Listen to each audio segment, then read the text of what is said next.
Pai, obrigado por essa manhã maravilhosa, Senhor. O Senhor preparou para nós. Tu és um Pai amoroso, Senhor, carinhoso. Venha falar no nosso coração hoje, Senhor. Tire toda a nossa preocupação, ansiedade, Senhor, estresse. Tira do nosso meio, Senhor, do nosso coração, da nossa mente, do nosso corpo. Tira toda a dor, tudo aquilo que vai atrapalhar de escutarmos cada vez mais a Tua voz. Que Teu Espírito Santo tenha liberdade. Espírito Santo, venha, Senhor, venha nos encher, venha nos completar. Que nós possamos sair daqui, Senhor, cheios do Teu Espírito, da Tua palavra, Senhor, edificados, Senhor, fortalecidos, Senhor. Glórias a Teu nome por esse lugar, que nos trouxe nesse lugar. Obrigado por cada vida que está aqui, Senhor. Fale, ministre, queremos ter mais intimidade contigo, ouvir a Tua voz claramente, Senhor, e seguir, Senhor, o Teu comando, que a Tua vontade seja, Senhor, completa e plena na nossa vida, Pai. Te agradeço por tudo que o Senhor tem feito, vai fazer e continua fazendo. Que nós tenhamos uma comunhão gostosa, Senhor, como casal, Senhor, como família aqui, Senhor. Fale ao nosso coração, Senhor. Nós possamos conversar uns com os outros, Senhor. Venha com o Teu poder sobre a Tua igreja, o Teu corpo. Nós te agradecemos, Pai Santo, no nome santo e maravilhoso de Jesus. Amém. Glória a Deus. Jesus, aqueles que deixaram os filhos para estarem aqui, Deus, queremos pedir que o Senhor acampe os Teus anjos ao redor deles. Queremos pedir que o Senhor traga paz aos pais que estão aqui, Deus, porque nós sabemos que a gente zela e parece que quando não está sob os nossos olhos, Deus, as coisas não vão dar certo. Mas os Seus olhos estão nessas crianças, Deus. Queremos pedir que o Senhor esteja lá, que o Senhor tire toda a nossa preocupação, toda a nossa angústia, Deus, e que o nosso pensamento possa voltar ao Senhor, sabendo que os Teus olhos estão lá, Deus. Estamos aqui nessa manhã para Te louvar, Jesus, porque é para isso que nós vivemos, Deus. Porque o Senhor, na Sua plenitude, nos formou com o propósito de louvar a Ti, Jesus. Porque o Senhor é santo, o Senhor é magnífico, o Senhor é tremendo, o Senhor é o alfa, o ômega, o Senhor é o princípio de tudo, o Senhor não tem fim, Deus. Tu és o Cristo, Tu és o Salvador das nossas vidas, Tu és o Deus de amor, Tu és justo. E por isso nós estamos aqui, Senhor Jesus, querendo fortalecer, Senhor, os nossos relacionamentos na rocha. Querendo, Senhor, o terceiro elo, Deus, que é o elo que não vai largar a gente, Senhor, e que não vai permitir que a gente caia para um lado ou para o outro, Senhor. Obrigada, Jesus, por tanto amor, Deus. Que nós possamos cumprir o nosso propósito, Deus. Em nome de Jesus.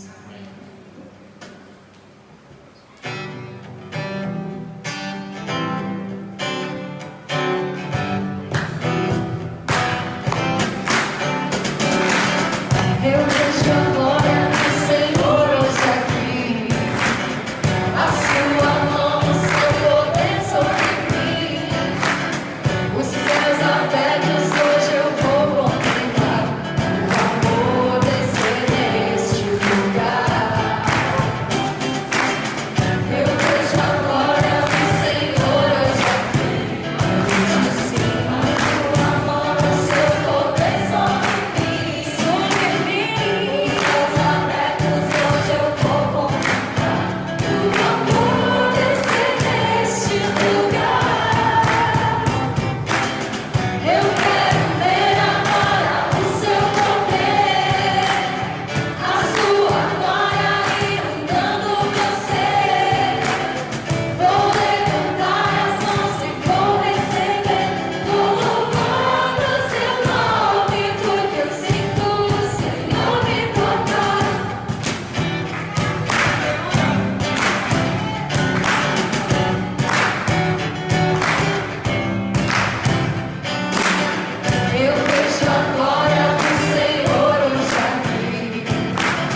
Você precisa ouvir a voz do seu marido, né? Uns gritam mais alto, né? Uns ficam mais caladinhos. Mas Deus faz sempre as coisas perfeitas, né? Então, para cada panela tem a sua tampinha certinha. Então a gente aprende a ouvir a voz do esposo, da esposa. Isso é muito importante. E também ouvir a voz de Deus, né? É o nosso tema de hoje. Então, essa dinâmica, ela queria justamente dizer isso. Para você ouvir a voz de Deus, você ouvir a voz do seu cônjuge, né? Porque ele está se comunicando com você. No meio de tanta confusão que tem no mundo, a gente precisa estar sensível a ouvir a voz certa, né? Não ouvir a voz errada. Irmãos, quando eu estava subindo aqui, eu estava lembrando e vendo tudo que está preparado, que está muito bonito. Eu dou graças a Deus pela organização. Se vocês notarem, tem umas placas. Vale a pena ler cada uma dessas, né? Com conselhos muito práticos, perigo, atenção. Até nisso aí está tudo muito bem cuidado. Chegamos lá no quarto, tinha lá um coração de rosas, né? Tinha um docinho ali em cima. A nossa toalha tinha as nossas iniciais. Na porta do quarto já tinha os nossos nomes. Palma de palmas!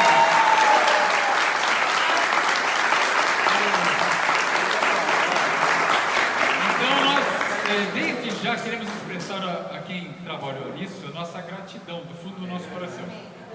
E dizer mais uma coisa. Eu queria dizer que nem Pedro, quando subiu no monte, Jesus levou Pedro, Tiago e João no alto monte. E quando estava lá, ele se transfigurou diante deles, né? E a sua glória foi maior do que o sol. E aí eles falaram, Pedro falou, bom é estarmos aqui. Foi isso que ele disse. E Deus falou, esse é o meu filho amado, a ele ouvi. Então, vamos dizer e pensar nas duas coisas. Bom estarmos aqui, não é bom estarmos aqui? É um tempo que Deus preparou para nós. Mas não é só bom estarmos aqui por estarmos para sempre. Há um propósito nisso, que foi o que Deus disse para Pedro. Esse é o meu filho amado, a ele ouvi. Então, há um propósito em tudo que está montado aqui, que vai além dos dias que nós passamos aqui, curtindo essa natureza, que é muito bonito aqui, né? A visão, ter a presença dos irmãos, poder ter um quarto gostoso para a gente estar com o nosso cônjuge, não é bom isso? Ter todas essas coisas preparadas aqui, depois vamos participar de alimento, vamos brincar, essas brincadeiras, tudo tem um propósito. Deus tem um propósito para a nossa vida. Amém. Abra sua Bíblia em Gênesis 1, que é o primeiro capítulo da Escritura.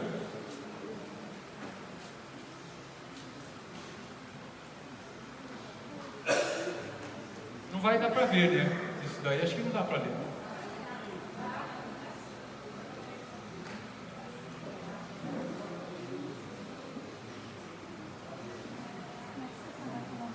Versículo 26, diz assim a palavra de Deus: E disse Deus, façamos o homem à nossa imagem, conforme a nossa semelhança, e domine sobre os peixes do mar, e sobre as aves dos céus, e sobre o gado, e sobre toda a terra, e sobre todo o réptil que se move sobre a terra. E criou Deus o homem à sua imagem, a imagem de Deus o criou, macho e fêmea os criou. E Deus os abençoou, e Deus lhes disse: frutificai e multiplicai-vos e enchei a terra, e sujeitai-a e dominai sobre os peixes do mar, e sobre as aves dos céus, e sobre todo animal que se move sobre a terra. Amém. Até aqui. Vamos orar. Senhor, nós queremos Te agradecer por esse momento que podemos estar aqui. Obrigado, Senhor, por tudo que o Senhor nos tem concedido. O Senhor que prepara todas as coisas acima de todos nós. E o Senhor nos tem dado muitas e maravilhosas coisas para que pudéssemos delas participar. Obrigado, Senhor, por podermos Te conhecer, por podermos ler a Tua palavra, por podermos ter a esperança bendita dessa salvação gloriosa que o Senhor nos tem dado em Jesus. Te louvamos, Senhor, pelos nossos cônjuges, Senhor. Obrigado, Senhor, Te agradecemos pelos nossos casamentos. Obrigado pela vida de cada casal que aqui está, cada família. Nós pedimos a Tua bênção sobre todos nós, Ajuda-nos, Deus, a podermos chegar mais perto do Teu propósito no casamento e possamos glorificar o Teu nome e sermos felizes nessa glorificação que é o nosso propósito. Abençoa também aqueles casais que não puderam vir, Senhor, por razões várias. Cuida deles, dá a Tua bênção, a Tua paz, Senhor. Em nome de Jesus. Amém. Bom, o tema desse acampamento aqui, desse encontro, desse retiro é comunicação. E tem 3 partes. A primeira é a comunicação com Deus. Então eu vou pedir já para distribuir pranchetas e canetas para todos e papel. Nós vamos ter apenas algumas coisas para escrever durante essa primeira parte aqui. É bem curtinho.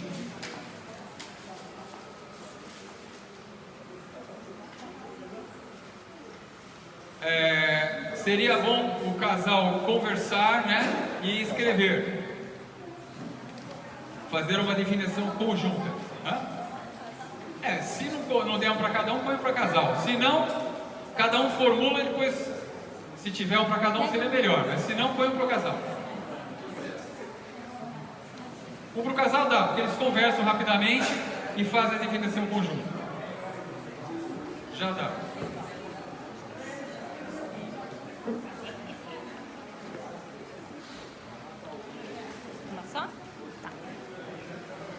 Todos estão com papel? Então a tarefa é essa, bem rapidinho, 1 minuto. Defina a palavra comunicação. O que é comunicação?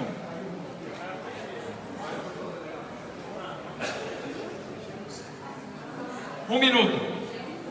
Começou.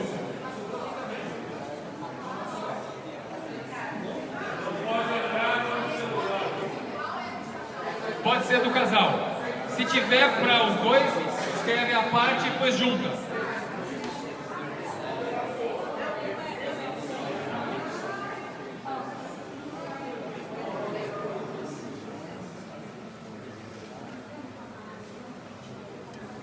Vai, 1 minutinho.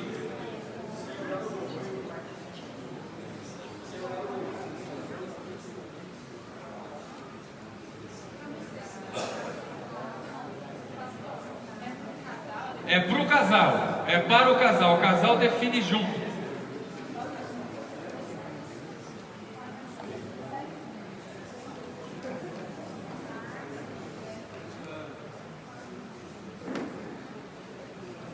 Mais 30 segundos.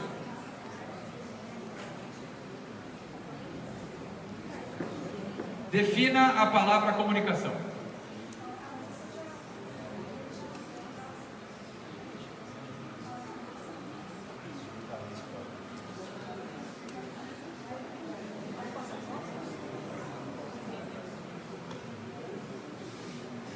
Segundos. Pronto? Agora, já conseguiram formular alguma coisa? Bom, a comunicação é uma coisa importante, não é? Comunicação nem é só o que você diz, né? A gente às vezes imagina que aquilo que eu digo está comunicando, mas não é. É o que o outro entende, né? Mas é mais do que isso. Nessa primeira parte, a gente tem que entender que comunicação, e Deus quer se comunicar com o homem, nós vamos ver isso, e muito, Ele quer muito, Ele quer mais do que a gente pode imaginar. Então a gente precisa entender o que é isso. Então, comunicação envolve partilhar, participar, tornar comum, algo que eu tenho, que eu vou compartilhar. Compartilhar então é comunicar, né? Significa, é uma palavra do termo latino comunicare, que significa partilhar, compartilhar, participar algo, tornar comum. E isso é muito importante porque é claro que a comunicação é importante em todas as esferas da nossa vida. Até para fazer negócio, você precisa compreender o outro lado com quem você negocia. Você precisa ouvir. As reações da pessoa você precisa entender. Precisa ter um sentimento, né? Então aqui eu estou colocando algumas palavras, infelizmente está muito claro o meu slide, né? Mas diz que é importante para a comunicação: compreensão, ouvir e entender, né? que é a compreensão daquilo que o outro está falando. Precisa ter empatia, que é perceber o sentimento. Tem que ter interesse. Desinteressadamente você não consegue se comunicar bem. E aí vai gerar apoio, porque você vai sentir e pensar o que o outro está sentindo e pensando. Vai derivar compartilhamento, auxílio, doação, proximidade, intimidade e, em última instância, relacionamento. Então, comunicar, na verdade, quando eu vou me comunicar, eu quero ter um relacionamento com a pessoa, maior ou menor, mas eu preciso ter um relacionamento. Não é só dizer, mas é um ato voluntário de poder entender e introjetar aquilo que o outro está falando, perceber realmente. Entende isso? Agora você verifica a sua definição do que vocês escreveram, e vejam se vocês estão percebendo toda a dimensão disso.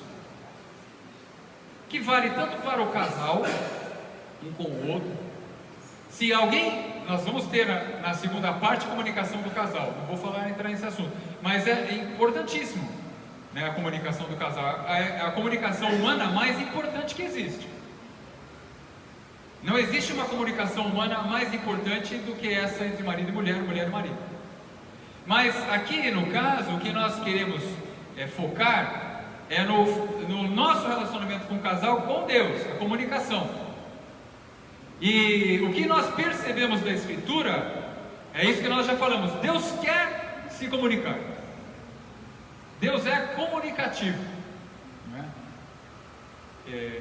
Ele quer avidamente entrar em contato com a sua criação. Ele criou o homem para se relacionar com o homem. Nós lemos aqui em Gênesis, quando Deus criou aqui, a primeira menção da criação do casal está aqui em Gênesis 1, logo no primeiro capítulo. E Deus prepara todo um panorama, todo um universo, prepara tudo, e aí cria o homem e a mulher e coloca este casal para estar nesse lugar, ser dono desse lugar. E mais do que isso, não é só a vidinha dele, que a Renata estava falando. Será que é só a nossa vida? Por que Deus nos criou? Não, Ele queria se relacionar, e Deus busca isso. 1 João 4,19 é um versículo que nós conhecemos muito bem. Fala assim: nós o amamos porque Ele... Então, Deus é o autor de toda iniciativa. Na verdade, Deus está sempre se antecipando ao homem. Homem nenhum jamais vai se antecipar a Deus. Isso nunca vai acontecer. Porque quando você pensa que você vai buscar a Deus, Deus já te buscou há muito antes. Então, Deus é aquele que nos ama primeiro, e por isso nós podemos amá-lo. Então, se eu posso amar a Deus, é porque Ele me ama. Então, a Satanás fala assim: Deus não te ama. Não, ele fala isso. Por que ele fala isso? Porque ele quer atrapalhar o seu relacionamento com Deus. Você pecou, Deus não ama você, você é assim, Deus não te ama. Mas se Ele prova o seu amor para conosco, né? E o próprio João fala no mesmo capítulo, no versículo 10, primeira carta: nisso está o amor, não é que nós tenhamos amado a Deus, mas que Ele nos amou a nós e enviou o seu Filho para a propiciação para os nossos pecados. Então, Deus quer se relacionar. Aqui está uma figura de Adão e Eva, né? E nós lemos na Bíblia que Deus visitava Adão e Eva. Era uma visita tremenda. Imagina todas as tardes Deus entrar na sua casa e falar: e aí, como é que foi o dia? Porque Ele deu o trabalho para o homem, e deu todas as coisas que ele tinha que fazer. E trabalhar não era pesado. Quando o homem peca é que o trabalho se torna um cansaço. Mas não, na época de Adão era uma maravilha. Era só prosperidade. Era plantar e colher. Então ele ia lá conversar com o homem todos os dias. Ele se interessava. O homem pecou, aconteceu tudo aquilo, e entre várias coisas, só vou falar algumas. Por exemplo, onde ele já busca o homem novamente? Tirou o povo do Egito, né, o seu povo, levou para a terra e marcou um encontro na base de um monte, e ali ele se revelou com o seu poder, deu as tábuas da lei, querendo comunicar ao homem o seu coração, que eu liberto, eu cuido de vocês, e eu tenho algo para vocês andarem comigo, uma forma de você poder viver, de se relacionar entre vocês e comigo. Deus enviou Jesus para nos ensinar, não dá para ver nada. Nos enviou Jesus para nos ensinar e dizer o caminho que nós devíamos andar. Ele fez isso. Então, a vontade de Deus em todo o tempo era se relacionar com o homem. Jesus andou na terra não só ensinando, mas manifestando seu poder, multiplicando pães, curando, tocando as nossas chagas, curando a nossa cegueira e morrendo na cruz. Então, o que Jesus fez por nós é o que Deus quer fazer conosco, tocar a nossa vida. Então você está aqui hoje, eu estou aqui hoje. Nós estamos aqui para cuidar do nosso casamento, não é verdade? Mas nós queremos pensar nessa primeira parte, o nosso relacionamento com Deus. Será que Deus quer se relacionar com o casal? Será que Deus tem parte nessa questão de casamento? Então, já sabemos que Deus é um Deus que quer se relacionar. E o segundo ponto que eu quero colocar aqui é que o casamento é o relacionamento humano mais profundo que Deus criou. Não existe nenhum outro relacionamento comparável, não é verdade? Aí você pode pensar, não, mas o relacionamento de uma mãe com seu filho é mais profundo, porque a mãe gestou o seu filho e ela sentiu a criança dentro dela, ela sentiu aquele bebê se mexer, e aquela criança que nasce do seu ventre ali, com tanta dor e com tanta expectativa, tem um relacionamento mais profundo. Não é, porque em nenhum momento diz que o filho é uma só carne com a mãe, mas diz que o marido e a mulher serão uma só carne. Aos olhos de Deus, o relacionamento que dá a base a todo o resto é o relacionamento marido e mulher. Até porque não existiria nenhum filho sem marido e mulher, verdade? Então, uma coisa que Deus fez é que Ele na Escritura usa essa figura para dizer de Jesus e da igreja. Quando Ele quer dizer que Jesus vai tomar a igreja como esposa, como noiva, Ele está dando honra e mostrando o quanto Ele deseja que nós sejamos um com Ele. Ele quer se unir à humanidade de uma maneira como Ele planejou e mostrou no casamento. O casamento é algo único, maravilhoso, e nós precisamos perceber isso.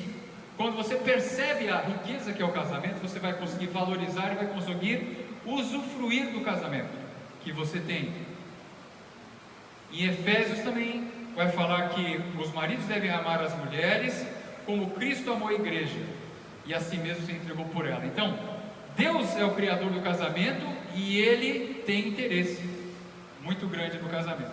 Aqui tem uma placa que foi mandada com as sondas Pioneer, e ali mostra, essa placa foi enviada com duas sondas, são duas placas, uma lançada pela Pioneer 10 junto com ela e outra na Pioneer 11. Quando as pessoas que construíram e mandaram essas sondas para o espaço, elas fizeram um desenho que retrataria ali a posição do nosso planeta. Eles falaram assim, se encontrar alguém, eles vão saber da onde é que veio essa sonda e quem é que mora lá. E aí, quando tiveram que representar a humanidade, como é que você consegue representar a humanidade? Não é na figura de um homem só, não é? Só um homem. Não tem como ser assim. Tem que ser um homem e uma mulher. A honra à mulher, a honra ao casal faz parte da Bíblia. Ainda que as pessoas possam pensar diferente, mas a mulher sempre teve uma valorização enorme na Bíblia. Os homens é que, em algumas sociedades, oprimem as mulheres, mas Deus a coloca ali como adjutora do homem, como sua auxiliadora, como muito importante para ele, e não há como o homem ser completo totalmente ali, a humanidade, sem ter o homem e a mulher. Então Deus quer que nós nos relacionemos como casal, somos uma só carne, e Deus quer se comunicar com o casal. Está claro isso? Amém. Então, Deus que criou o nosso casamento, não fomos nós que inventamos o casamento. A condição perfeita do casamento é um homem e uma mulher, unidos e ligados a Deus. Isso é o casamento perfeito. E que o homem e a mulher, não são dois homens, não são duas mulheres, é um homem e uma mulher ligados, um completa o outro física e espiritualmente, e necessariamente tem que estar ligados a Deus, porque tudo foi criado para a sua glória. Deus criou todas as coisas para a sua glória, para o seu louvor. Para quê? O que isso significa? É novamente relacionamento. A Renata fez uma pergunta interessante, e aliás, foi a pessoa que estava no grupo. Deus precisa se relacionar? Toda vez que você olhar esse verbo, não é Deus, porque quem precisa não é Deus, não precisa de nada. Mas precisar não tem nada a ver com querer, Ele quer. Isso é mais do que suficiente, porque tudo que Deus quer é bom, não é verdade? O pastor Eduardo fala isso continuamente. E tudo que Deus quer é bom. Então, se Deus quer o casamento, então o casamento é bom. E se Deus quer se relacionar com o homem, então esse relacionamento é muito bom, porque Deus não quer nada que seja ruim. Então viver o casamento para a glória de Deus é achar o sentido do casamento. Então os livros de ajuda matrimonial muitas vezes falam assim: como você faz para tornar o seu casamento perfeito para você? Novamente é incluir o casamento dentro de todas as coisas, as atividades, o mundo, porque o pecado, irmãos, o pecado não é matar, roubar, fornicar, adulterar. Isso são as consequências do pecado. O pecado é deixar de ter Deus como Senhor, é errar o propósito, é errar o alvo. A palavra pecado é errar o alvo. Se você ainda tenha grandes objetivos morais, espirituais, mas você não está sujeito a Deus, tudo que você está fazendo é pecado. Então o homem ganhou toda a terra, ganhou a terra, os rios, o mar, não é? A chuva, a neve, o sol, tudo isso ele ganhou.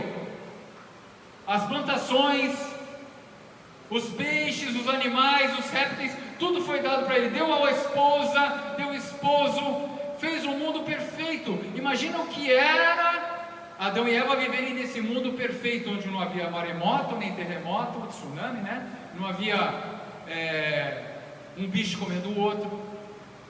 Todos os bichos comiam erva. Você lê isso em Gênesis. Não havia animal peçonhento. Era um mundo maravilhoso e havia a paz ali. Agora, tudo isso era para se relacionar com Deus. Deus queria se relacionar com quem? Com Adão e Eva, que eram os animais. Não, os animais não tinham isso, mas eram as pessoas, eram as personagens ali que tinham espírito para se relacionar com Deus. Então Deus quer o casamento para a sua glória. Então não é só pegar as coisas que existem, e o pecado faz isso. Todo o meu trabalho é meu, para meu usufruto, para o meu benefício, a minha vida, os meus filhos, a minha escola, a minha profissão, não é? A minha igreja, o meu casamento. Mas a pergunta que nós talvez tivéssemos que fazer é: o que nós temos que fazer para que todas as coisas que acontecem conosco, em todas as situações, nos desafios e nas alegrias, nas lutas e nas celebrações do casamento, o que nós temos que fazer para que todas essas coisas nos levem mais perto de Deus? Deus tem que ser o primeiro. E eu queria compartilhar com vocês então aqui rapidamente 7 pontinhos que eu entendo na palavra que pode nos ajudar. Não é nada exaustivo, conclusivo, mas são coisas básicas que você já sabe, mas que vale a pena a gente lembrar. A primeira coisa é o primeiro mandamento. Qual é o primeiro mandamento, gente? Amarás ao Senhor teu Deus de todo o teu coração e de toda a tua alma e de todo o teu pensamento. Esse é o primeiro mandamento. O mandamento que está acima de todos os outros. Por que isso? Porque se não estivermos alicerçados em Deus, nada se sustenta. Quem não está alicerçado em Deus, não está alicerçado na fonte da vida. Eu sempre digo, gente, Deus não é aquele que está lá sentado no trono, que me adora, não é isso. É muito pelo contrário. Ele quer abrir uma mesa daquilo que Ele tem e que você participe. Ele serve. O coração de Deus é um coração que serve, e Ele quer ver filhos que sirvam uns aos outros. Deus não precisa de nada. Mas quando Ele nos abre a sua glória para nós adorarmos, para nós louvarmos, nós somos os beneficiados. Nós somos os beneficiados. E essa revelação que Ele nos dá é para o nosso benefício também. Amarás o Senhor teu Deus de todo o teu coração, de toda a tua alma, de todas as tuas forças, porque Ele é a fonte de tudo que existe. Então quando Ele fala assim, liga-se a mim, é a mesma coisa que você está lá perdido no meio do mar, cansado já, você está a ponto de naufragar, você não está aguentando mais nadar, está cansado, aí chega um salva-vidas e ele fala assim, gruda em mim. E você fala, quem você pensa que é, seu orgulhoso? Eu não, eu vou ficar aqui sozinho no meio do mar. Você faz isso? Duvido. Você agarra com as poucas forças que você tem no cangote dele, porque Ele vai te salvar. Você não aguenta mais. Deus, quando fala assim, ame-me a mim acima de todas as coisas, está dizendo o seguinte, gruda em mim que eu sustento você. É isso, não é me ame a mais, aborreça seu pai e sua mãe porque eles não são nada, eu sou melhor. É claro que é, mas não é por isso, é para o seu próprio benefício. E se você ama a Deus acima de todas as coisas, você vai poder amar melhor quem quer que seja. O seu pai, a sua mãe, o seu filho, o seu cônjuge. Quando Deus quer ser o primeiro, então é importante que o marido ame a Deus acima de todas as coisas. E que a mulher não fique com ciúme, né? Não tem porquê. Ou vocês acham que seria melhor que o marido amasse a esposa acima de todas as coisas? Qual seria o perigo dele amar a esposa acima de todas as coisas? Acima de Deus, inclusive, fala, minha deusa. Pode parecer muito bonito, né? Que ele dá todas as atenções e tudo mais. Tem risco nisso? O que você acha? O que você acha? Ele não ama a Deus acima da esposa, ama a esposa acima de Deus. Qual é o risco? Ele não está firmado na verdade. Enganoso é o coração acima de todas as coisas. Quem garante que esse coração tão amoroso vai ficar amoroso assim para sempre? Você erra? Eu também. E se não for Deus na nossa vida, nós estamos fritos. O nosso casamento está frito, todos os nossos relacionamentos estão fritos. Então amar a Deus acima de todas as coisas é o primeiro ponto. O casal, no relacionamento com Deus, quando vai ao casal, o Adão tinha que amar a Deus acima de todas as coisas, a Eva tinha que amar a Deus acima de todas as coisas, para que toda a família, o relacionamento dos dois, e os filhos e todos pudessem ter a bênção desse amor. É isso que Deus quer. Então aqui, uma outra parte com relação a isso, é que justamente quando eu amo a Deus sobre todas as coisas, eu guardo o meu coração para Deus.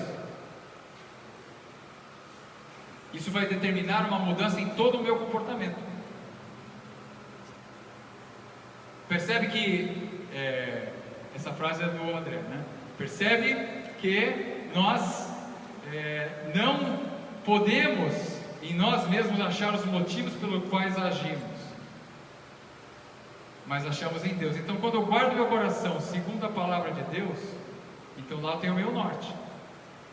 E a palavra de Deus vai me falar muitas vezes coisas que eu devia ou não devia fazer,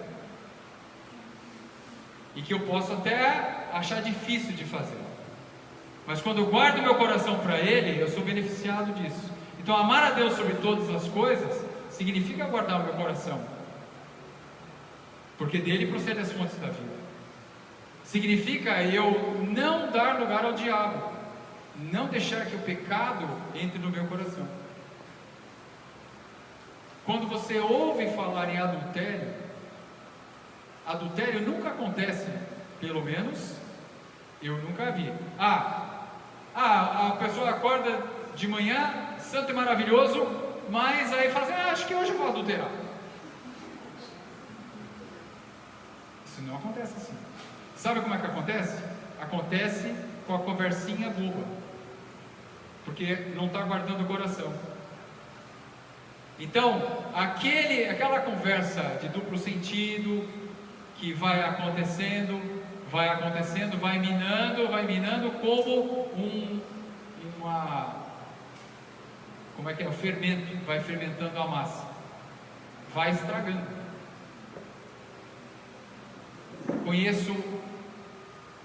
Nós conhecemos um casal que ele se deixou levar por isso, e aí foi, até que quase consumou. Deus teve misericórdia dele, e ele não conseguiu,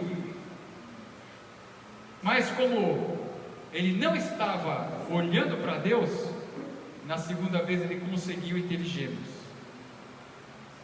Então, aquela crise terrível no casamento, tanto sofrimento, nós vemos na Bíblia, e Deus não esconde o sofrimento que Davi teve quando ele pecou. Então, o nosso bem-estar, a nossa vida depende de Deus. Quando nós observamos a sua palavra e guardamos no nosso coração, nós somos bem-aventurados, e principalmente isso no casamento. Então, a primeira coisa em toda a nossa vida, mas no casamento também, qual é a primeira coisa? Amar a Deus sobre todas as coisas. Isso não muda. No meu trabalho, amar a Deus sobre todas as coisas. No meu relacionamento social, amar a Deus sobre todas as coisas. Na minha vida pessoal íntima, amar a Deus sobre todas as coisas. No meu casamento, amar a Deus sobre todas as coisas. Não vai mudar, porque o primeiro mandamento é o primeiro, e nunca vai ser o segundo. Não tem nada, Jesus disse, maior do que esse. Esse é o maior de todos, e vale para tudo. Amém? Agora eu preciso que cada um faça isso.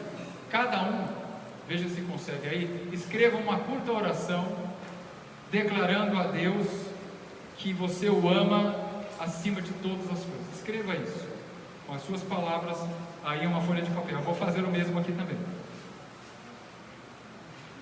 1 minuto para isso.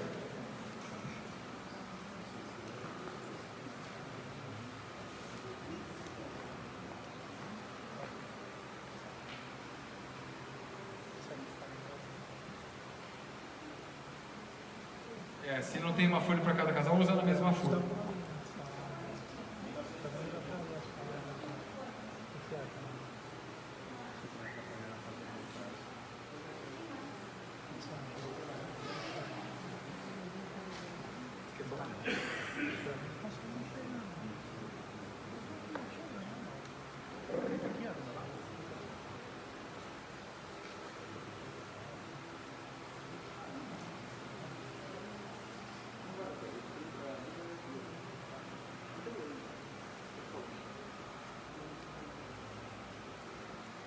Se um terminou, passa para o outro, por favor.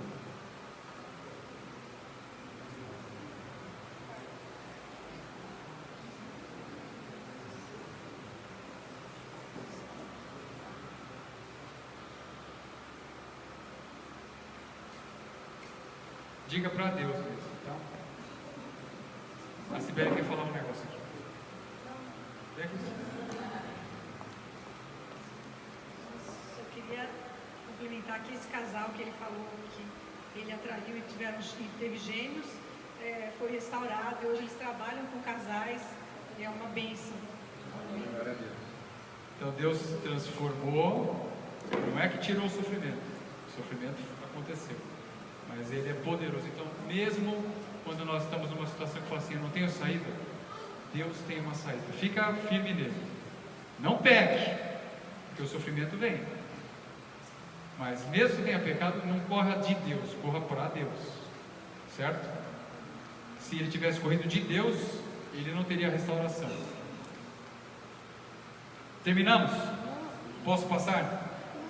Segundo ponto, queridos, mantenha o respeito. Não dá para ler ali, abra na primeira carta de Pedro, capítulo 3, versículo 7. 1 Pedro 3,7. Diz assim a palavra de Deus: igualmente vós, maridos, vivei com elas com entendimento. Em outras traduções diz com respeito, com consideração, dando honra à mulher como vaso mais frágil, e como sendo elas herdeiras convosco da graça da vida, para que não sejam impedidas as vossas orações. Então Deus está falando para os maridos, numa sociedade em que era muito mais comum, e ainda é, que houvesse desrespeito dos maridos para com as mulheres, porque se não houvesse respeito, as orações poderiam ser impedidas. Respeito é fundamental. Respeito do marido com a esposa e da esposa com o marido. O seu marido não é sua propriedade, a sua esposa não é sua propriedade. Então, nós não temos direito de agir de uma forma desrespeitosa. O respeito tem a ver com o cuidado na palavra, que precisa ser mansa, precisa ser construtiva, dignificante. Então a palavra depreciativa, tá até umas plaquinhas aí falando assim: ah, você não tem jeito mesmo. Palavras, de novo, você não se corrige. Palavras que são assim: ah, de você não espero nada. São palavras que agridem. Palavrão, então, nem pensar no meio dos crentes, não é verdade? Se alguém fala palavrão, está falando a língua estranha da onde? Do inferno. Não é possível. Então isso é um bom termômetro também. A boca fala do que está cheio. Então se a boca fala várias coisas que não tem a ver, será que a pessoa, ela vai na igreja, tal, será que ela realmente está andando de acordo com os princípios divinos? Não.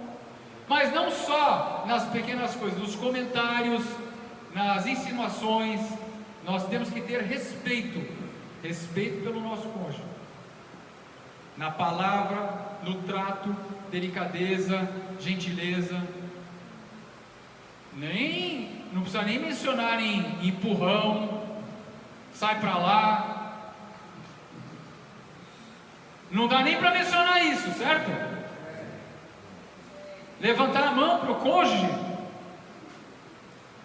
nem mulher batendo em homem, mulher não está certo. Agora, homem batendo em mulher, pior ainda. Quer dizer, são coisas inimagináveis. Mas o respeito em qualquer relacionamento humano é fundamental. Quando falta o respeito, é o começo do fim. Porque eu preciso ter o meu cônjuge em alta conta. Ele não me pertence.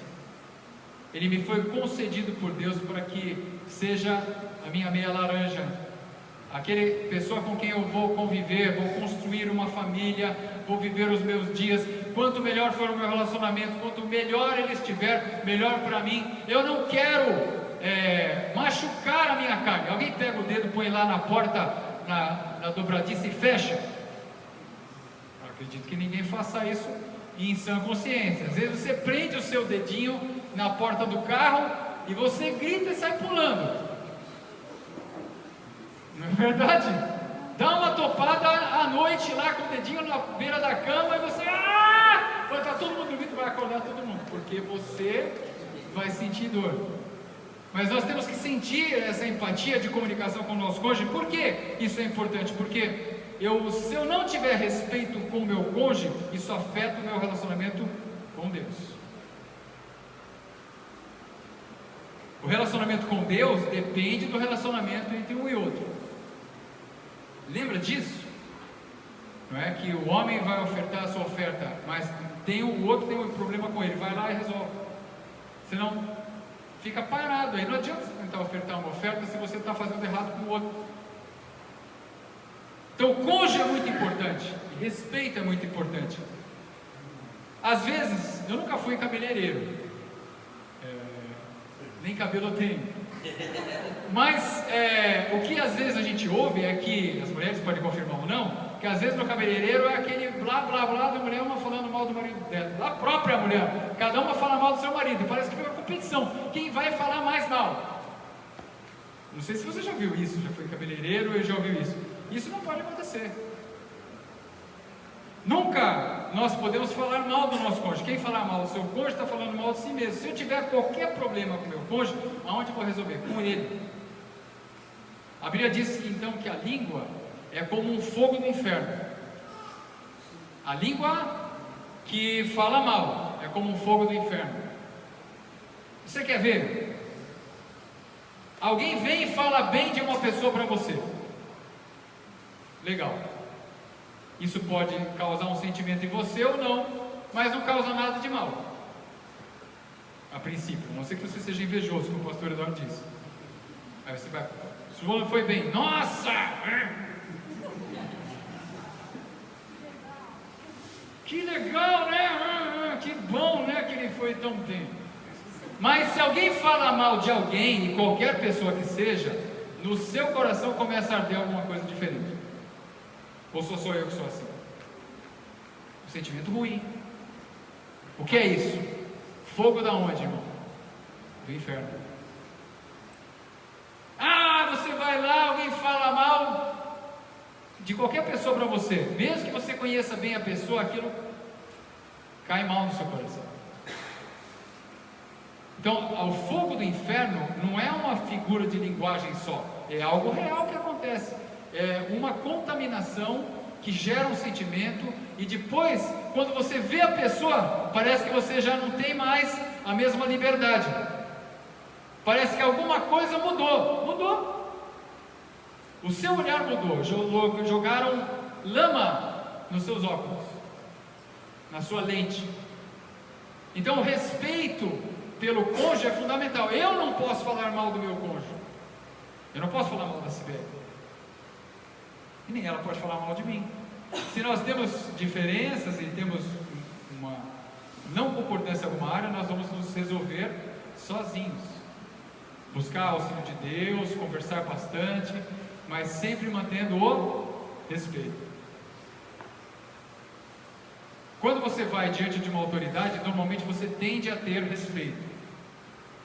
Quando você vai diante dos seus pares, às vezes esse respeito falta. Eu tinha uns amigos na faculdade, eles gostavam deles, mas eles faziam umas coisas que sinceramente eu não tolerava. Por exemplo, um ia e dava um chute no traseiro do outro. Eu achava, primeiro, deselegante, falta de berço, dar chute no traseiro do outro é falta de berço, como palavrão também é, dá licença. Isso não é questão de ser espiritual, é questão de ser educado. Está faltando respeito. Como você pode fazer isso com o outro? O outro merece honra. Honra é algo que nós temos que dar. A quem honra, honra. O seu cônjuge é digno de honra. É digno de todo respeito, de toda consideração. E isso precisa ser mantido. Então vamos colocar aqui um caso clínico. Um casal não estava concordando em determinado assunto e acabou entrando em discussão. E durante a discussão o esposo fez um comentário que magoou a esposa. Ela ficou muito triste. Period. Parou aí. Quais as consequências e implicações disso? Pode escrever. O que você acha que pode acontecer? Escreva. De novo, um casal, caso clínico, é um exemplo. Um casal não estava concordando em determinado assunto e acabou entrando em discussão. Eles perderam o respeito. E durante a discussão, o esposo fez um comentário ferindo, ele sabe de propósito, que magoou a esposa. Ela ficou triste. Ele levantou alguma coisa que sabia que ia magoá-la, e ela ficou magoada, ficou triste e foi chorar. Quais as consequências desse acontecimento? O que você diria? Você vai aconselhar o rapaz e você vai dizer para ele o que pode acontecer tendo acontecido isso? Faltou o respeito. Tem consequências?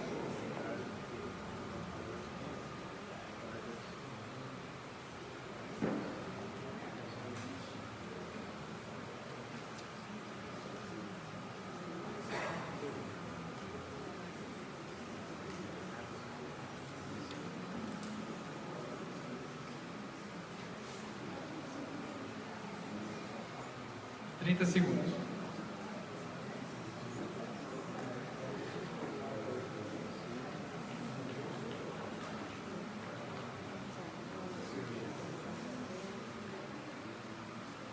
Dez.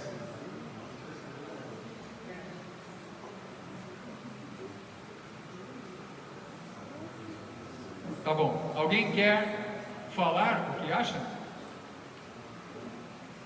Alguém quer compartilhar? Vem aqui, Ju. Segundo Freud,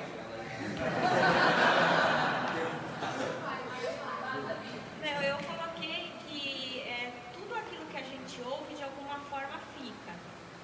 E tem uma frase que eu gosto muito que fala que fica o que significa. Então, se significou algo para o marido falar aquilo, se ele foi impulsionado por algum motivo, ele não falou da boca para fora. Então vai ficar. E eu acredito que ficam marcas, cicatrizes que levam tempo, às vezes nem se curam. Então, para a gente tomar cuidado realmente no que fala. Isso, porque essas palavras que às vezes são quem te fere, quem te fere, quem te fere não é o chinês que mora no Tibete. Se ele falar mal de você, o chinês Xingling Zhu falou mal de você. E daí? Agora, quem te fere é quem está perto. Ele está perto e outra, se ele não estiver em Deus, está armado. Ele sabe os seus pontos fracos. É golpe baixo.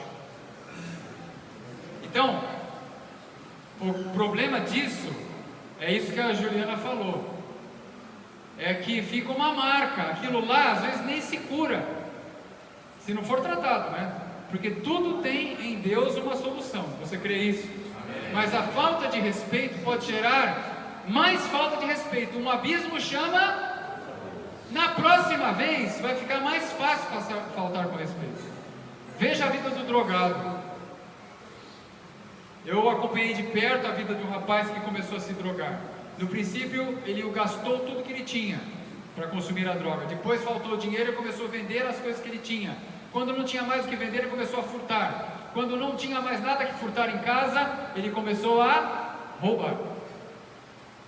Então ele armou uma estratagema, pegou o dinheiro da empresa para comprar drogas. E disse que foi roubado. Aí descobriram. No final das contas, ele levou um tiro, as coisas se complicaram, um abismo vai levando a outro abismo. Aquilo que ele não fazia, que era furtar, que era roubar, que era mentir, tudo vai acontecendo, porque não vem um abismo sozinho. Então, respeito com o seu cônjuge. Segundo ponto. Terceiro ponto, e aí vem a solução para isso. Você errou? Seja humilde e peça perdão. É uma coisa que a gente sabe. Então, errei, eu não tive respeito em algum momento. Qual é a solução? Me arrepender e pedir perdão.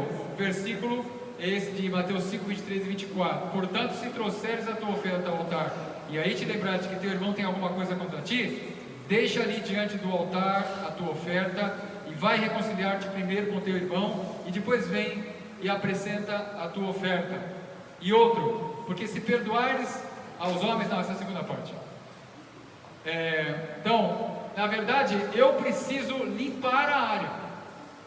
A minha sogra, muito sábio, amava a minha sogra muito. O pessoal costuma falar mal da sogra, né? Eu fui abençoado, irmãos.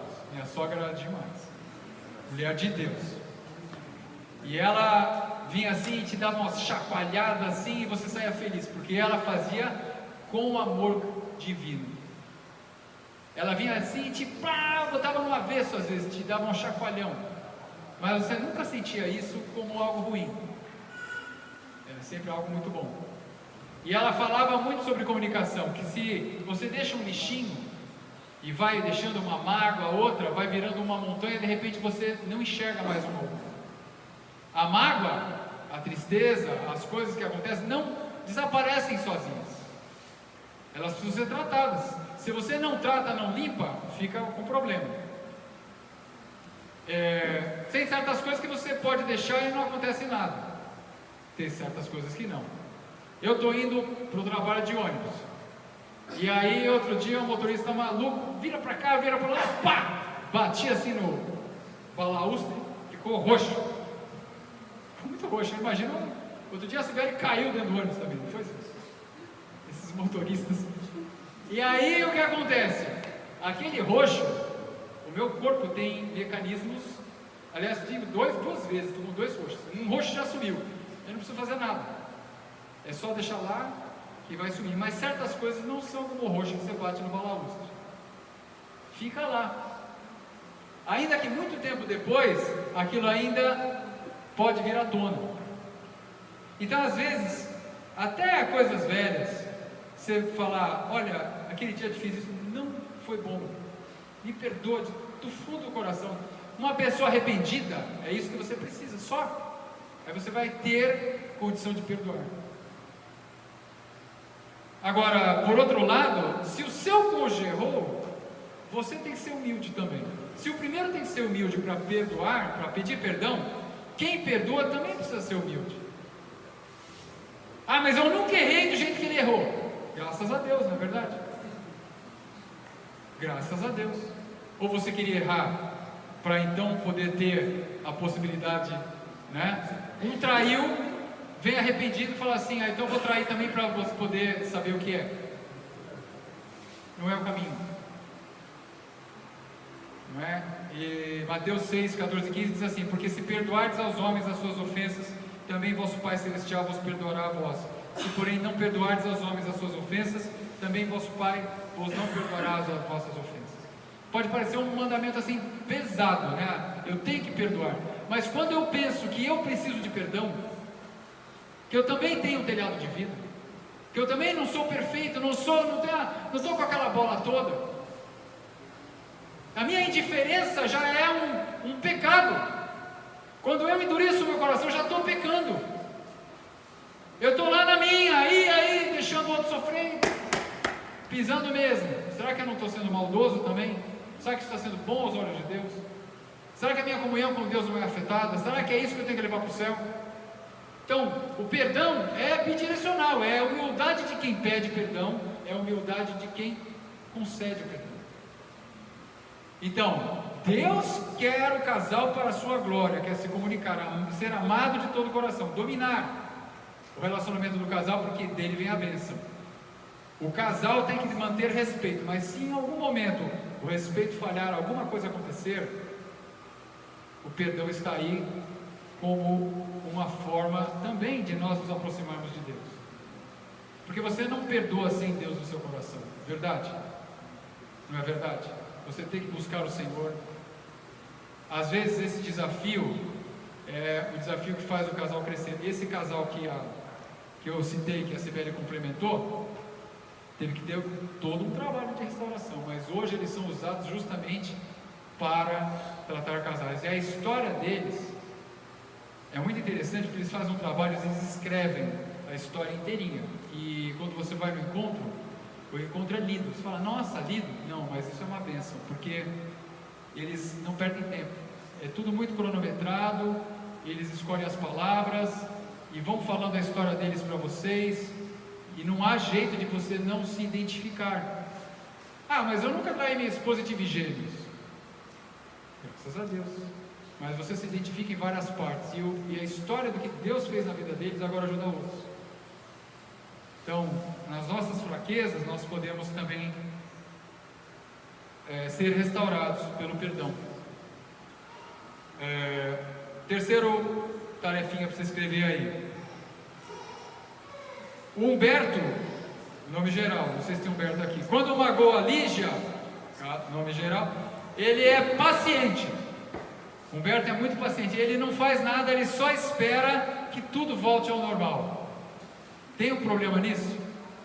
Ele não faz nada.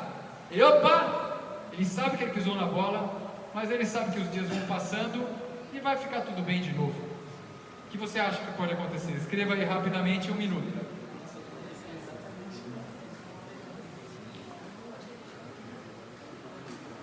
A Sibeli achou que já tinha feito. A Sibeli já fez na frente.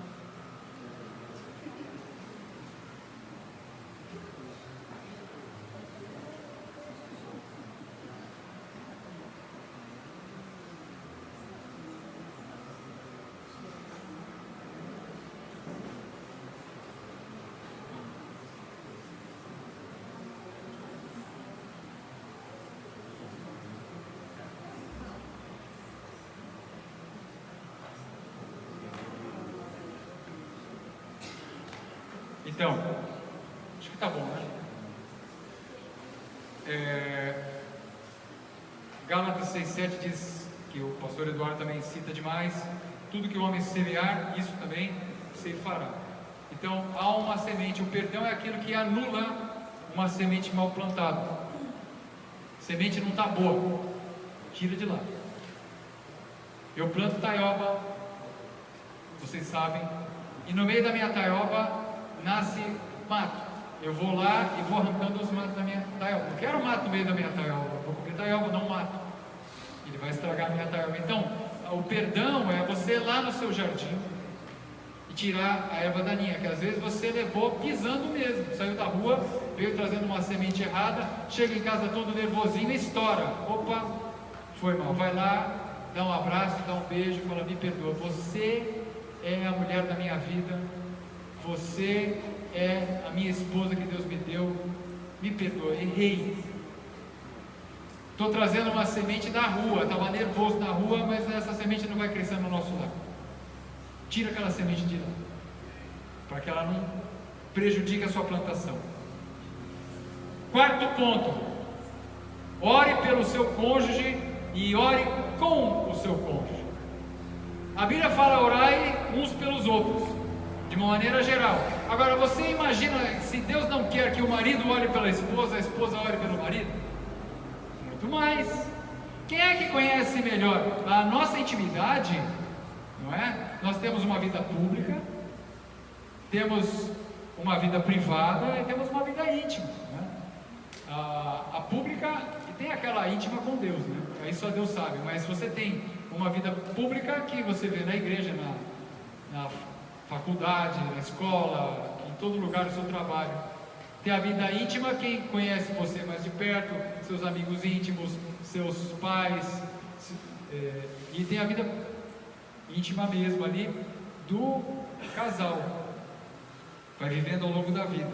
E essa pessoa, essa posição é privilegiada para você orar pelo seu cônjuge. Quando você ora e abençoa o seu cônjuge, então essa bênção ela vai atingir você.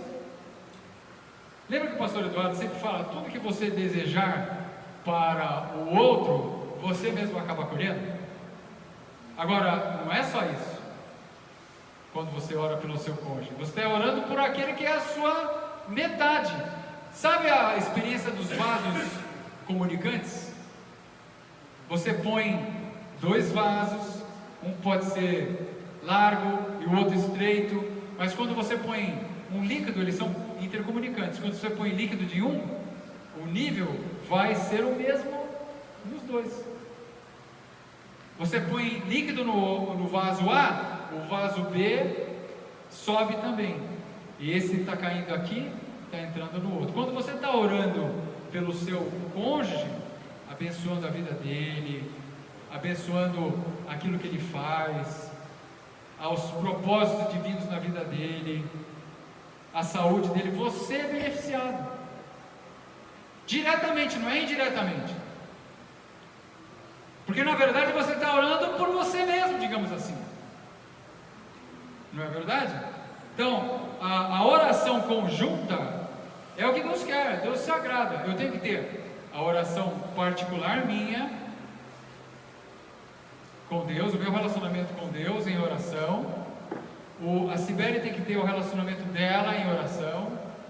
Eu vou orar pela Cibele, a Cibele ora por mim, e nós podemos orar juntos a Deus. Então, a oração é a forma direta de comunicação com Deus. O casal que ora junto permanece unido.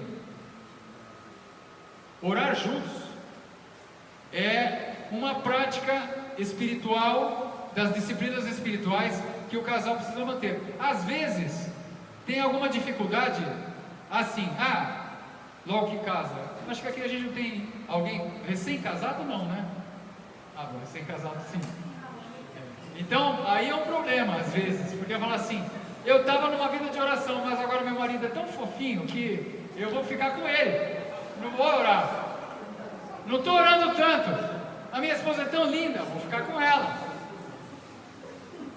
Então 100% do tempo que eu tinha, agora é para namorar. Namorar é bom? É ótimo, mas você precisa se disciplinar para voltar a falar com Deus, não é verdade? Deus é o autor da bênção. Você não pode pegar a bênção e ficar correndo para lá e para cá e esquecer Deus.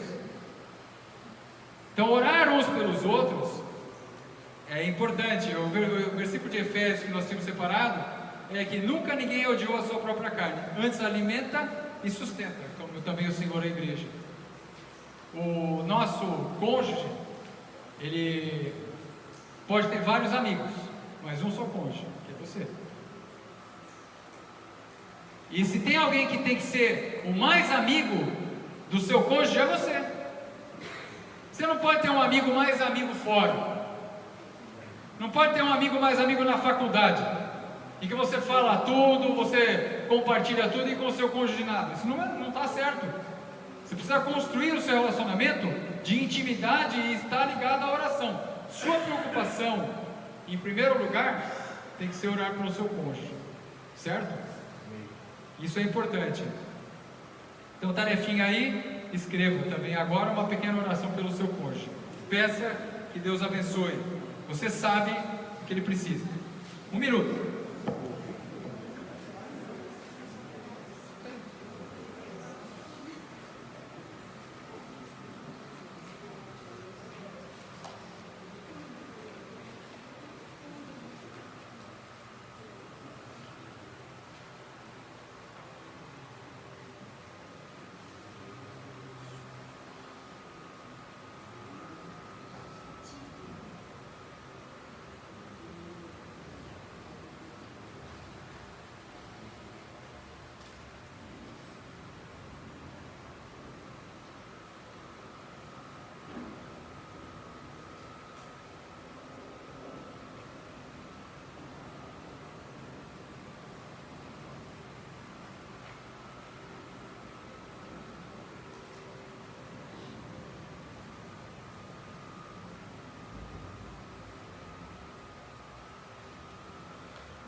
Quando eu terminar aqui, depois nós vamos para os nossos quartos compartilhar essas coisas, tá? Esses itens. E novamente tomando o verbo do pastor André, percebe que você sabe de coisas que seu cônjuge deseja, que talvez só você saiba. É uma posição estratégica, né? E Deus quer usar essa posição estratégica para que você faça o seu cônjuge feliz. E essa felicidade seja para a glória de Deus. Ele fica feliz. Você já parou para olhar, se você tem filhos, ou quando eles eram pequenos, seus filhos brincando sem brigar, né? Juntinhos, felizes ali. Não quando estão arrancando o cabelo uns dos outros, mas quando eles estão felizes ali brincando, você não olha e não dá vontade de ficar olhando? Que legal! Você enche o seu coração de alegria. É assim que Deus vê um casal, seus filhos, não é? Pombinhos bonitinhos, um orando pelo outro. Terminamos? Quinto, tenham propósitos espirituais comuns. Eu vou ler aqui Gênesis 18, de 9 em diante. O Senhor aparece para Abraão. Ele está para dar uma bênção para Abraão e para Sara. Mas ele vai tratar um assunto primeiro ali no casal. Veja, Deus sempre tem uma bênção para nós. Quando a Bíblia fala, não apareça diante de Deus vazio, quando você vai à casa de Deus, você não tem que aparecer vazio, você tem que aparecer com algo para entregar ao Senhor. Uma expectativa, uma palavra de revelação, uma oferta, um hino, um cântico. Você vai somar e não apenas consumir. Você vai levar algo ao Senhor daquilo que Ele tem te dado. Não estou falando só de dinheiro, de dons e talentos. Agora, Deus, quando vem para a gente, nunca vem para nos deixar vazios, nunca. Todos os seus encontros com Deus, você sai abençoado. Não tem como, porque Ele é assim, mão aberta. Então, Ele vai visitar Abraão e Sara, e a partir do versículo 9 diz a Bíblia, disseram-lhe, onde está Sara, tua mulher? E ele disse, ei-la ali na tenda. E disse, certamente tornarei a ti por esse tempo da vida, e eis que Sara, tua mulher, terá um filho. Ou seja, daqui a um ano eu vou voltar e ela vai ter um filho. E Sara escutava a porta da tenda que estava atrás dele. E eram Abraão e Sara já velhos, adiantados em idade. E já a Sara havia cessado o costume das mulheres. Assim, pois, riu-se Sara consigo, dizendo, terei ainda deleite depois de haver envelhecido, sendo também o meu senhor já velho? E disse o Senhor a Abraão, por que se riu Sara, dizendo, na verdade darei à luz ainda, havendo já envelhecido? Haverá coisa alguma difícil ao Senhor? Ao tempo determinado, tornarei a ti por esse tempo da vida, e Sara terá um filho. E Sara negou, dizendo, não me ri, porquanto temeu. E ele disse, não digas isso, porque te riste. O objetivo espiritual comum é algo que vocês dois, conversando, se comunicando, se relacionando, concordam, têm a alegria de que aquilo é algo que deve ser alcançado, perseguido, buscado. Às vezes a coisa não anda na vida do casal porque eles não conseguem se ajustar. Um quer ir para o norte, outro quer ir para o sul. Tem até uma figura, mas eu achei muito rude, agora eu vou falar dela, de dois burrinhos amarrados com uma corda, e eles têm um balde de comida lá e um balde de comida lá, e eles dois tentam um ir para aquele e outro para aquele, eles nunca conseguem alcançar, porque um vai puxando para lá, mas não consegue porque está preso na corda do outro, que está tentando chegar no outro, até que eles decidem, vão dois primeiro para um lado, comem, depois vão para o outro lado e comem. A falta de unidade no lar, no objetivo, é um grande empecilho. Às vezes não é a falta de bênção, a falta de condições, é a falta de uma unidade simples, de você conversar, chegar a um acordo, estabelecer uma prioridade e falar, vamos buscar isso em oração e esforço. Eu estava lendo um livreto, e no final esse autor cita um trecho do poeta alemão Goethe, e Goethe fala assim, enquanto não há determinação e envolvimento, nada acontece, mas uma vez que o homem toma uma resolução, a providência divina se move, e há uma série de coincidências no universo para que aquilo que o homem com o qual ele se comprometeu aconteça. Isso escreveu Goethe, não foi Paulo, mas imagina que é real. Quando você consegue determinar algo pessoalmente, fica muito mais fácil. O que você quer? Por isso Jesus pergunta para o cego, o que você quer? Pode parecer uma pergunta tola, não é? Porque o que ele deve querer isso. Mas e se não fosse a coisa mais, se ele estivesse titubeando, pensando naquela hora, sei lá o que está me faltando, ia perder a bênção. Às vezes aquilo que nós precisamos é óbvio, mas mesmo sendo óbvio, você precisa determinar isso com o seu cônjuge e estar em acordo e oração. E a bênção acontece. Deus quer abençoar. Então, um objetivo conjunto significa, você pode ter muitos objetivos, mas vocês precisam concordar numa ordem de prioridades. Sara, não é que ela não queria o filho, é claro que ela queria, mas ela estava com uma dificuldade que era crer de que isso seria possível. Então, quando o Senhor aparece e fala, esse tempo da vida é 9 meses, né? Daqui a um tempo que você vai ter o tempo suficiente para ter uma criança, eu vou voltar e ela vai ter uma criança. E na hora veio à tona no coração dela, não vai dar. Eu estou no climatério, já não tenho condição de ter filho. Então, se eu não, ela sabe pela experiência, que a experiência diz que a mulher que entra no climatério não tem mais filho. Fala, estou no climatério, não tenho mais filhos. E o meu marido já é velho, vai funcionar de jeito nenhum. Então, ela começou a olhar segundo os olhos naturais. E Deus tinha aparecido justamente para ela, para falar para ela uma coisa: existe alguma coisa impossível para Deus? Então, Deus, quando vai nos dar um propósito, a gente às vezes vai pensar também nas coisas segundo a nossa avaliação natural. Mas a palavra de Deus ainda continua para Sara e para nós. Existe ao Senhor alguma coisa que seja impossível? Então você tem que saber se isso é da vontade de Deus, que é diferente. Quando fala que o homem se compromete, não é, Deus não proveu, eu provi. E o que eu tenho? Um cartão de crédito. Agora eu vou passar o cartão de crédito e vou resolver. Isso não é andar segundo a fé. Agora, se ele tem a palavra de fé, é uma coisa diferente. Não é arriscando.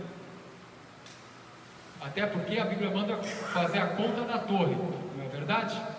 Você tem que estar fazendo a conta da torre sendo sensato. Mas você tem que ter um propósito.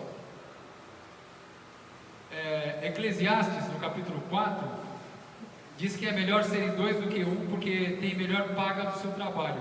Se um cair, o outro levanta o seu companheiro, mas ai do que estiver só, porque ainda não haverá outro que o levante. Também se 2 dormirem juntos, eles se aquentarão, mas um só como se aquentará? Um está ajudando o outro. E se alguém prevalecer contra um, os 2 lhe resistirão. E o cordão de 3 dobras não se quebra tão depressa. A bênção do casamento é que vocês são um só e ao mesmo tempo estão concordando em 2. Então é uma oração que deve ter uma unidade e um poder de 2. Que estão concordando nisso que estão pedindo. Você tem objetivos comuns com a sua esposa? Ou vocês ainda não conversaram o suficiente com relação a isso? Os nossos objetivos têm que ser realmente claros. Se Jesus chegar agora e falar o que você quer, você tem que saber o que você quer. Então, tarefinha, aí converse, faça uma lista só, 3 objetivos importantes para a vida do casal. Tarefinha, escrevam vocês 3 ou 5 que vocês acharem melhor para a vida do casal.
Amém?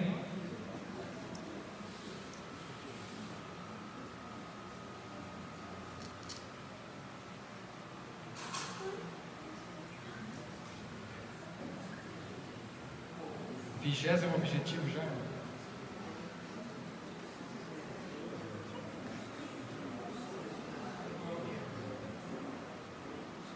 Depois nós vamos para os nossos quartos passar em revista isso.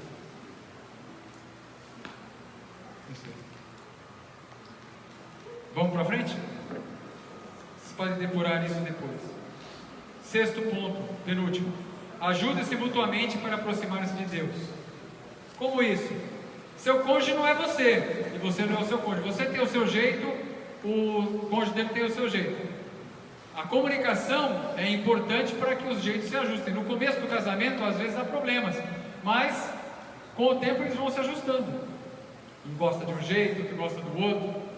A comunicação é importante. Agora, você casou com alguém que já era crente, ou a pessoa se converteu no meio do casamento, seja como for, ela tem um jeito de adorar a Deus, não tem? E há coisas que o seu cônjuge faz que você não faz, porque ele é uma outra pessoa. Agora, o jeito dele é um jeito que você tem muito perto para você aprender como ele faz. Então, o que nós temos de fazer como casal é: olhe para o seu cônjuge e veja como ele se relaciona com Deus e busque se inspirar nisso. Busque se inspirar na forma como ele louva, como ele busca Deus em oração, como ele lê a Bíblia. Olha como ele é metódico, ele lê a Bíblia segundo um parâmetro. Ou então, olha que legal, ele lê a Bíblia todo dia de manhã, na hora do café. Ou ele gosta de ler esse salmo. Qual é o versículo mais bonito para o seu cônjuge? Você sabe?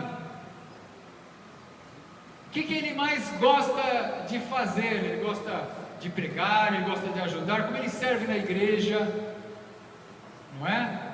Não é para competição, é coisa saudável, um vai motivando o outro. Nem sempre nós estamos também super fortes, na verdade. Às vezes você está meio abatido, mas quando você tem alguém para te ajudar, ele vai te ajudando e subindo. Aqui, a figura que eu tinha colocado de fundo de tela nessa parte aqui, é um casal subindo uma montanha. E eu lembro que quando nós fomos passear lá em Itatiaia, passeio maravilhoso, maravilhoso. O Parque Itatiaia é fantástico, vale a dica. Você fica numa cidadezinha aqui, não lembro o nome ali perto, que é linda, você vai passar o dia em Itatiaia. Então tem que subir pedra, é natureza. Quem gosta, né, é muito bom. Mas subir essas pedras, muitas vezes precisa dos dois, um ajudando o outro. Tem até um ditado africano que diz assim: você quer ir rápido, vai sozinho. Você quer ir longe, vai acompanhado. Rápido você corre, mas você não vai chegar tão longe, não chega bem. Você quer acompanhado, você vai mais longe. É melhor acompanhado. Tanto é que Deus fala: não é bom que o homem esteja só. Então, como é a atitude do seu cônjuge? Isso é um espelho que você pode usar ali para se relacionar com Deus melhor. Eu estava ouvindo ou lendo o testemunho de um pastor que falava justamente isso, que quando às vezes ele fazia umas coisas que não eram perfeitas, mas ele pedia perdão, e a forma como a esposa o perdoava o impactava. Ele fala: nossa, Deus está usando a minha esposa para me mostrar como é o perdão dele. Eu tenho que perdoar.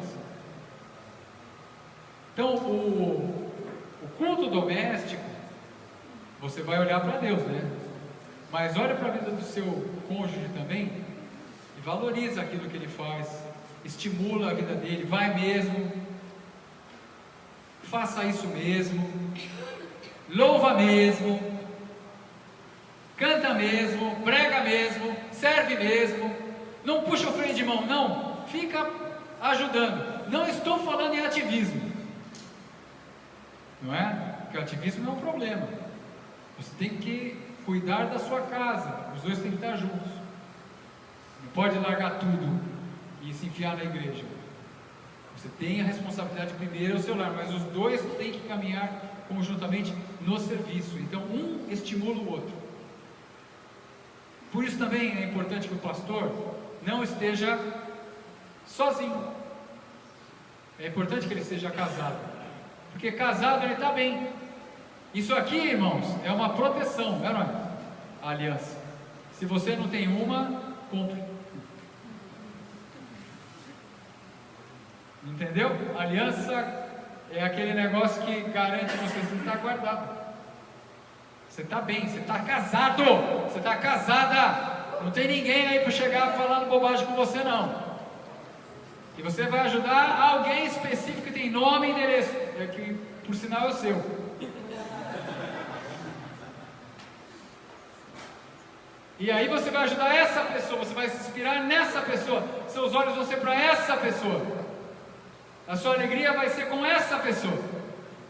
Você vai querer que essa pessoa cresça espiritualmente. Então você vai estimular essa pessoa e você vai se inspirar nela também. Inspirar mutuamente, ajudando o seu cônjuge muitas vezes a ver o invisível. A Cibele muitas vezes me ajudou em vários aspectos que talvez eu tivesse ficado até com problema de saúde. Em 3 situações eu tive problemas de saúde que eu falei, não vai dar jeito. Ela falava, não, para com isso, vai ter jeito sim. Uma vez foi que eu digitava muito e eu tive uma síndrome que doía aqui, ó, não conseguia me mexer. Eu falava, ixi, isso aqui vai ficar pro resto da vida. Ela falou, não vai, vamos orar e tal, vamos buscar o tratamento e parará. Tô bom. Depois foi o que? O problema do meu ombro, que velho é um problema, né? O ombro estava doendo, não conseguia dormir de um lado porque doía. Aí ela falou, não, vai ficar bom. Eu falei, eu já tinha a primeira experiência, né? Ela está me inspirando, está me motivando, vou lá, vou fazer. Fiquei bom. E uma que foi terrível foi o problema na coluna que eu tive. Ela que me ajudava, ela que via o que eu passava, essa intimidade. A única pessoa que me viu como eu ficava foi ela. Ninguém me viu, mas ela me viu, porque ela me levava para o trabalho, eu ainda estava tentando trabalhar, e ela via quando eu ficava, quando eu saía, levantava do carro, queria morrer, ela via. Então ela podia me ajudar. Essa posição de inspiração é importante, alguém que te apoie, que te fale, vai para frente, busca Deus mesmo, não desista. Então inspire o seu cônjuge e deixe-se inspirar por ele. Essa é a parceria que Deus deseja de nós, não é? Se Deus tiver que usar uma pessoa para abençoar o seu cônjuge, em primeiro lugar vai ser você.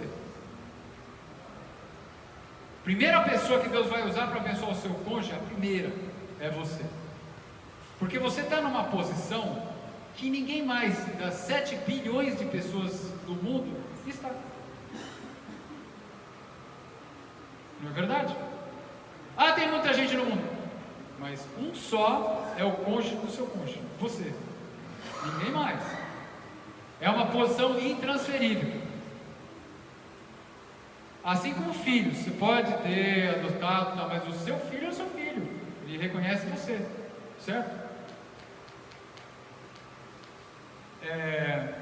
Então nós temos que reconhecer, olhar para o nosso cônjuge, reconhecer pontos positivos, estimulá-lo nisso, ajudá-lo nisso, porque isso aí a gente via muito no CRE, nas palestras que tinha de motivação e tal, de educação.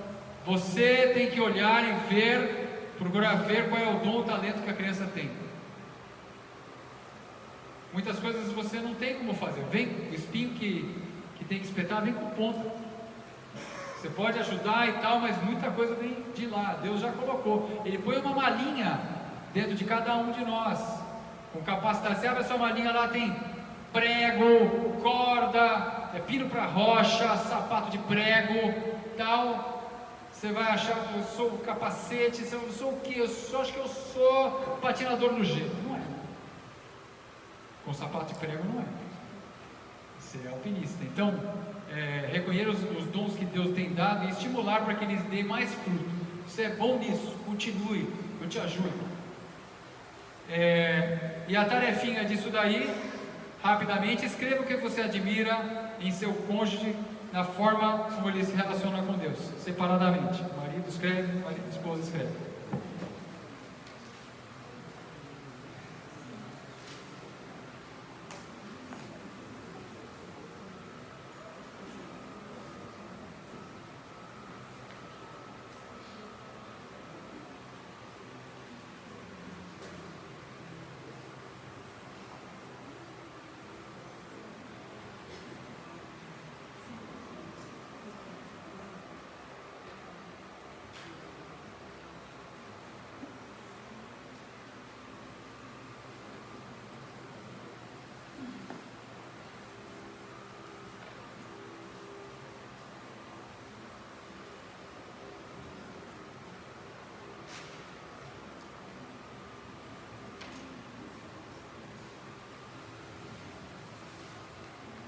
Às vezes a gente olha para a igreja e, que nem agora, nós estamos nesse encontro aqui, tantas coisas foram tão preparadas com tanto carinho.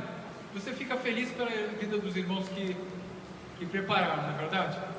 E você olha para a igreja, você vê um, você vê outro, você vê a característica de um, vê a característica de outro, e isso enche o nosso coração de alegria. Temos que fazer isso sempre com o nosso companheiro, companheira, que o Senhor nos deu.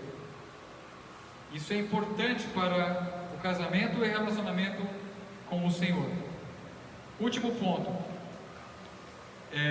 Sejam agradecidos e expressem isso. 1 Tessalonicenses 5,18 diz assim: em tudo dai graças, porque esta é a vontade de Deus em Cristo Jesus para convosco. Então, no relacionamento com Deus, seja individual ou seja como casal, nós temos que aprender a ser gratos. A gratidão é um bem tão óbvio, e ao mesmo tempo não é, mas aqueles que buscam algum tipo de crescimento espiritual acabam se deparando com essa constatação também. Às vezes, quem não é cristão acaba valorizando a gratidão mais do que o cristão, mas ninguém mais do que o cristão poderia ser grato. Nenhum casal da terra mais do que o cristão poderia ser grato. O casal cristão tem que ser o mais grato de todos, porque ele tem consciência de um presente além da imaginação, além da visão, além da vida na terra. Então a gratidão é um segredo de compleição, de alegria, de satisfação, de vitória, de plenitude. A gratidão, ela é a real fonte de satisfação. Quando você agradece a Deus, expressa isso, né? Não é gratidão pela gratidão, ou fé na fé. É gratidão a Deus, às outras pessoas também, quando nos fazem. O ser agradecido, ele é um ser feliz completo. Então a fonte de satisfação é a gratidão, e não é qualquer medida de quantidade, tamanho ou valor de qualquer bem. Não importa a quantidade, tamanho ou valor de qualquer bem. Se você não for grato, aquilo é como zero. Porque a gratidão é o fator que multiplica. Então 0 vezes 1 milhão é 0. Você pode ter 1 milhão em bens, mas você é 0 grato, a satisfação que você tem é 0. Por outro lado, você tem R$1, quando você é 1 milhão grato, você tem 1 milhão. É o fator que multiplica, é a gratidão. E aí tem algumas frases de pessoas aqui, mas que eu separei aqui para compartilhar com vocês. Sentir gratidão e não expressá-la é como embrulhar um presente e não entregá-lo a ninguém. Você embrulha o presente, faz de tudo tal, mas não entrega para ninguém. Resolveu? Resolveu.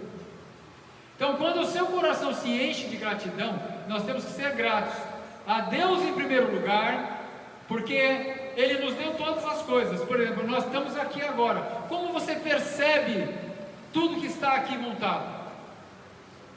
Você só percebe, presta atenção, você só percebe, realmente percebe, se você for grato.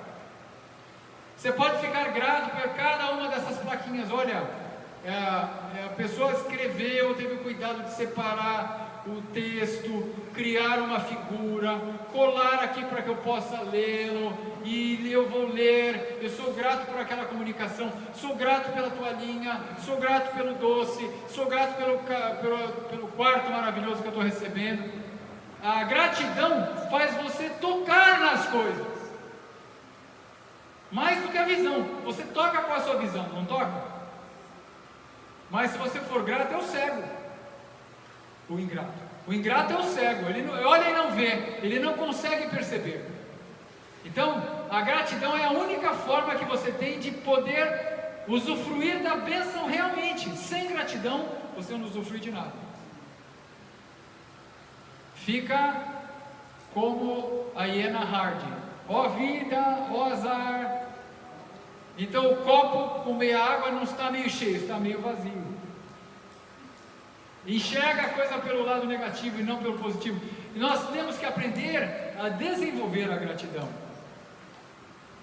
Outra frase que diz assim não é a felicidade que nos traz gratidão, é a gratidão que nos traz felicidade. É autor desconhecido.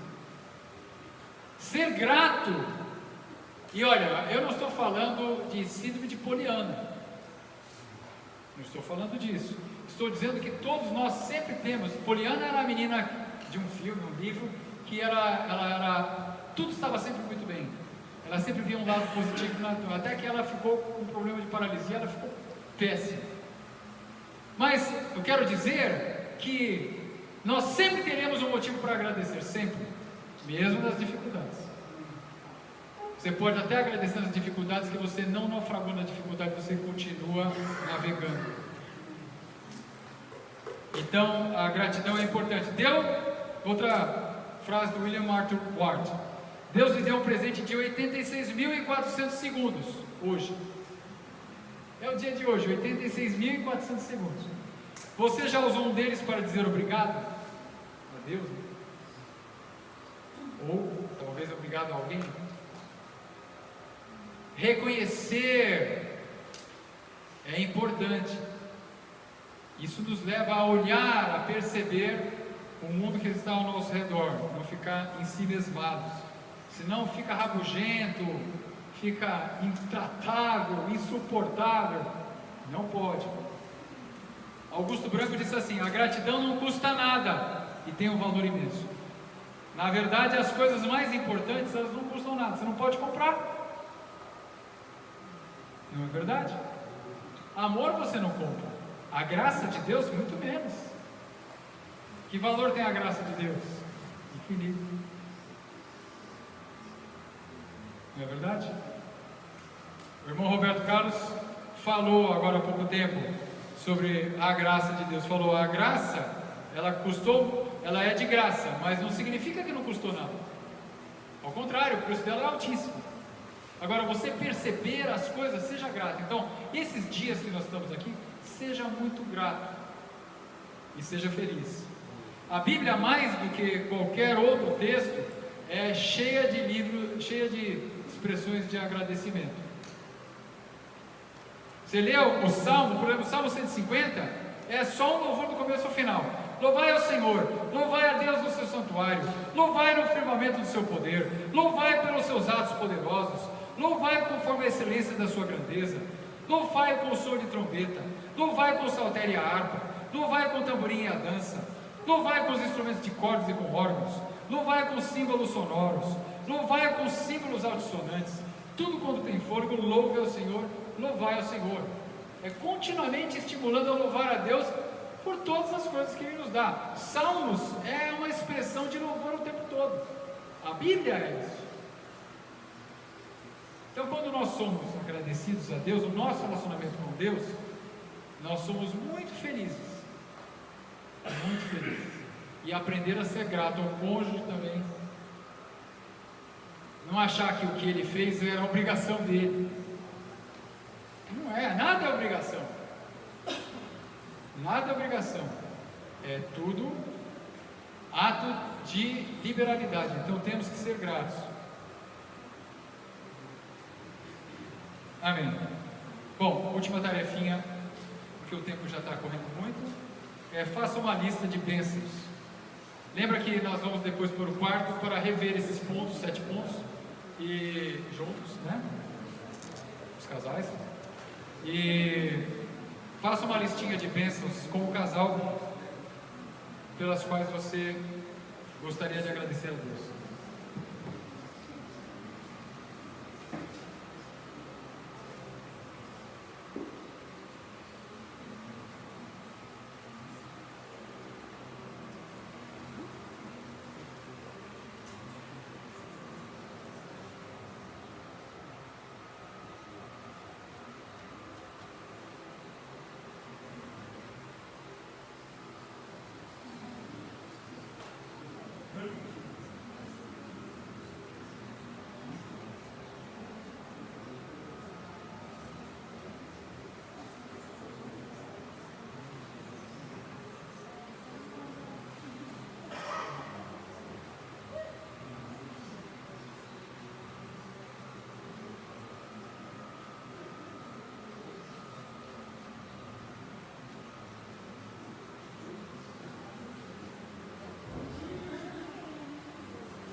Meio de 20, vamos recapitular aqui então rapidamente.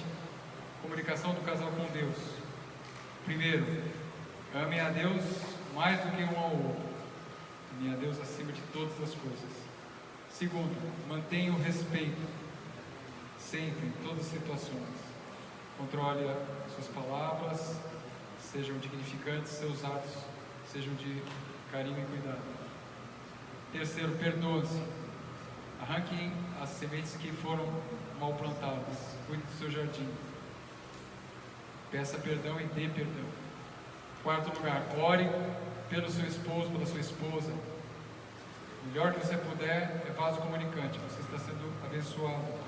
E ore com ele. Quinto, tenham propósitos espirituais comuns.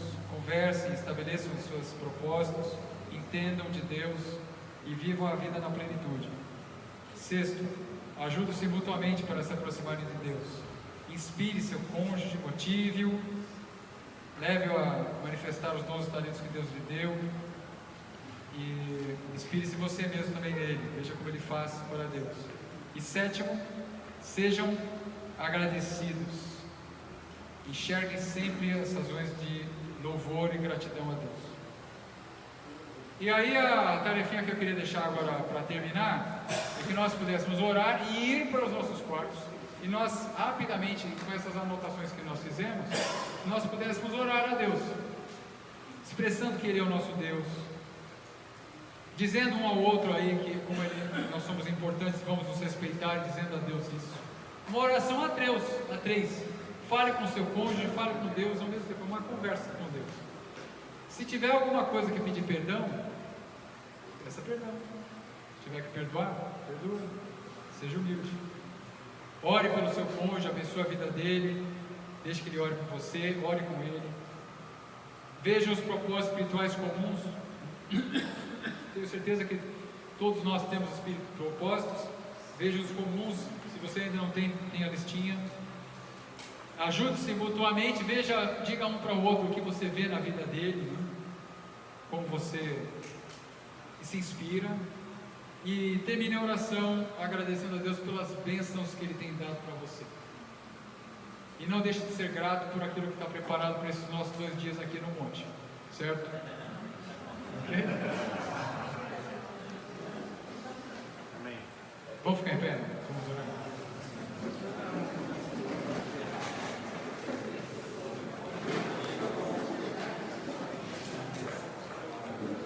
Fique com o seu cônjuge, não desgrude dele.